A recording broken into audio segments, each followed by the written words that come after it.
भगवान के अवतार जब लेते हैं तो अवन कहते हैं पृथ्वी को, पृथ्वी मैया को अवन कहते हैं। अपने स्वरूप से परमात्मा परब्रह्म परमेश्वर जब थोड़ा नीचे आते हैं उसी को कहते हैं अवतार।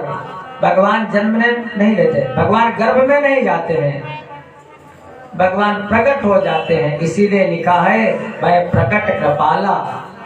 भगवान जन्म मरण से रहित है, इसलिए भगवान की 3 शक्तियां हैं, एक ज्ञान की शक्ति, एक कर्म की शक्ति और एक प्रेम की शक्ति और एक क्रिया की शक्ति। भगवान के 24 अवतार हुए हैं। कभी भगवान जब भक्तों पर दुख पड़ता है, कभी भगवान नरसिंह बन करके आ जाते हैं, कभी भगवान बारह बन करके आ जाते हैं, कभी भगवान मछली बन करके आ जाते हैं, कभी भगवान कच्छप बन करके आ जाते हैं, कभी भगवान वामन बन करके आ जाते हैं, तो कभी भगवान परशुराम बन करके आ जाते हैं। ऐसे वो भगवान परमात्मा भक्तों का हित करने के लिए वही भगवान एक दिन, इनको कहते अंश अवतार, अंश अवतार। अगर नरसिंह भगवान का अवतार लेकर के आते हैं तो ध्यान देना, उनके नरसिंह भगवान के अंदर क्रिया की शक्ति है, काम करने की शक्ति है, ज्ञान नहीं है और न तो प्रेम है। जब भगवान मत्स्य बन करके आते हैं तो मछली के अंदर क्रिया करने की शक्ति है, न तो ज्ञान है न तो प्रेम है। भगवान परशुराम बन करके आते हैं तो परशुराम जी के अंदर क्रिया तो है, काम करने की शक्ति है और तपस्या भी है, लेकिन प्रेम नहीं है। कर्म की शक्ति है, ज्ञान की शक्ति है, लेकिन प्रेम की शक्ति नहीं है। वही भगवान जब महाराज वामन बन करके आते हैं तो उनके पास प्रेम की भी शक्ति है, ज्ञान की भी शक्ति है, लेकिन क्रिया की शक्ति नहीं है। वही नारायण जब राम बन करके आते हैं तो उनके पास प्रेम भी है, उनके पास क्रिया की भी शक्ति है और उनके पास ज्ञान की भी शक्ति है। इसीलिए कहा जाता पूर्ण अवतार। और तो सब अंशा अवतार है, लेकिन ये भगवान राम पूर्ण अवतार है महाराज। वो भगवान किसमें आए हैं? सूर्य वंश में आए हैं।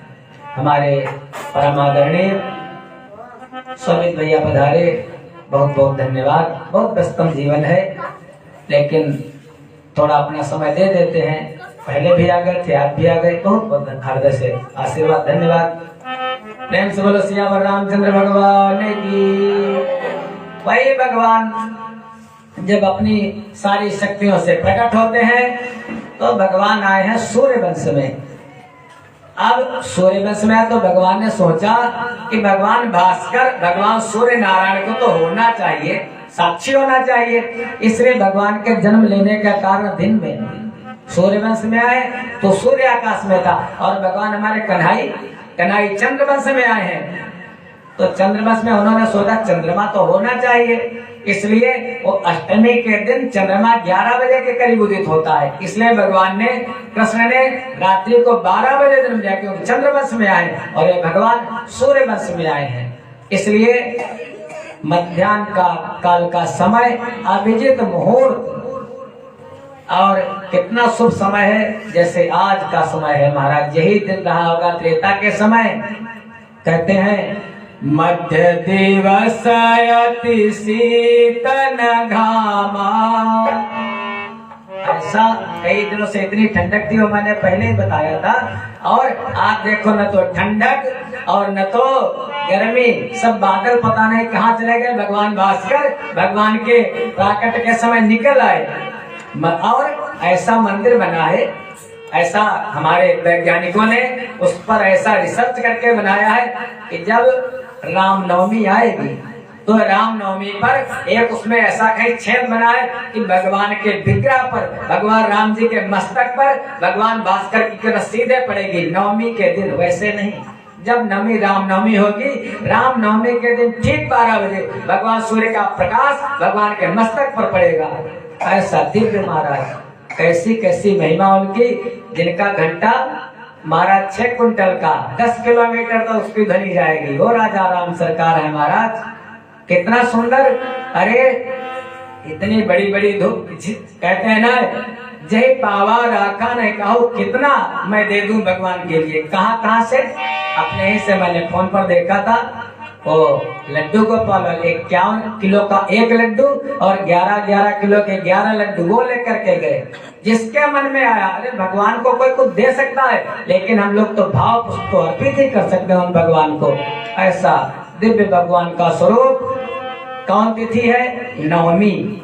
नवमी के दिन भगवान आए हैं। नवमी के दिन किस लिए अवतार लिया? वो भगवान पूर्ण अवतार हैं और 9 अक्षर जो है 9 की गिनती, 9 को पूर्णांक माना जाता है। पूर्णांक जैसे कहते हैं पूर्णमदः पूर्णमिदं पूर्णात् पूर्णमुदच्यते पूर्णस्य पूर्णमादाय पूर्णमेवावशिष्यते। पूर्णांक जी वो परिपूर्ण है, वो पूर्ण से पूर्ण निकाल लेने पर भी वो पूरे के पूरे हैं। जो 9 नंबर होता है, 9 गिनती, वो पूर्ण। जैसे 9 का पहाड़ा पढ़ो तो 9 एक कम 9, 9 दूनी 18, 8 एक 9, 9 तिया 27, 7 2 9, 9 सती 63, 6 3 9, 9 9 81, 8 1 9, 9 पूर्णांक है। इसलिए भगवान नवमी के दिन आए। और कन्हैया अष्टमी के दिन, इसलिए क्योंकि अष्टमी को ठीक नहीं माना जाता था, तो कन्हैया ने सोचा जिसको ठीक नहीं माना जाता है हम उसको ठीक कर देंगे, इसलिए भगवान ने कन्हैया अष्टमी के दिन अवतार लिया था। कैसा शुभ मुहूर्त है? नवमी तिथि मधुमास पुनीता शुक्ल पक्षय भिजितारि प्रीता।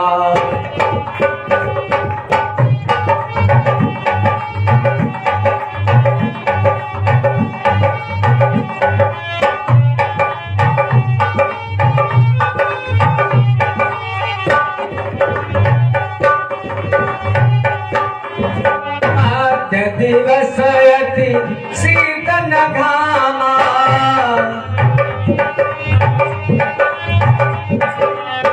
मध्य दिवसयति शीतन घामा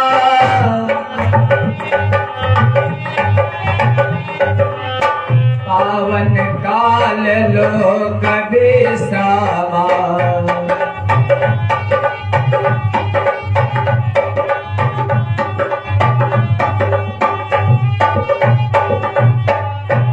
मध्य दिवस अति शीतन घामा पावन काल लोक विश्रामा। सारा संसार बिल्कुल शांत हो गया, विश्रामा, सब सुखी हो गए। जैसे आज महाराज चाहे जहाँ चले जाओ सब सुखी। आज किसी के घर में हमें लगता भोजन नहीं बनेगा, अरे इतने भंडारा खा करके महाराज यहाँ से हम कह रहे थे, हमारे साथ लोग आ रहे थे जो भैया लोग, हमने कहा सीतापुर आते पैदल चलते, फिर महाराज घर में भोजन करने की जरूरत नहीं पड़ती। अरे सीतापुर की बात क्या करो, चाहे जहाँ चले जाओ जगह जगह, कहीं पर चाय, कहीं पर काफी, कहीं पर लड्डू, इतने लाल बाग में बने इतने भारी सुंदर लड्डू, आगे चले काफी, कहीं पर चाय, कहीं पर हलवा, और यहाँ पर पूरी महाराज सब व्यवस्था। जो कुछ महाराज जितना भी ऐसे को सर्वस दान विविध दीन, जैसे दशरथ जी ने दान किया था, ऐसे सारी प्रजा सारी जनता कितनी प्रसन्न है महाराज। तो ऐसा शुभ मुहूर्त भगवान